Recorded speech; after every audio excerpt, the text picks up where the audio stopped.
Breaking news!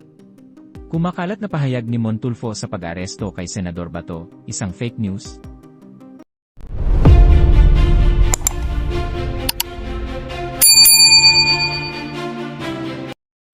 Pinabulaanan ng abogado ni Senador Ronald De La Rosa ang kumakalat na pahayag na arestuhin umano ang senador, kaugnay ng sinasabing warrant mula sa International Criminal Court. Nauna rito, nag-post ang broadcast journalist na si Ramon Tulfo sa Facebook ng pahayag na, arestuhin na di umano si Senador Bato de la Rosa ng pulisya kahapon. Tukoy na umano ng mga otoridad kung saang lugar siya nagtatago. Ayon sa post, may warrant of arrest na umano laban sa senador na ipatutupad na ng pulisya. Subalit mariing itinanggi ito ng abogado ni De La Rosa na si Attorney Israelito Torion.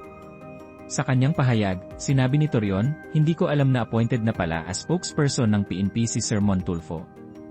We tried to confirm it from official sources, hindi naman po totoo. Giit ni Torion, personal niyang nakumpirma mula sa mga otoridad na walang katotohanan ang balitang may arestong magaganap. Dagdag pa niya, ang ganitong uri ng pahayag ay nagdudulot ng hindi kinakailangang nerbiyos at pangamba sa pamilya ng senador. Nilinaw rin ng abogado na walang opisyal na kumpirmasyon mula sa Philippine National Police kaugnay ng sinasabing warrant o operasyon laban kay De La Rosa.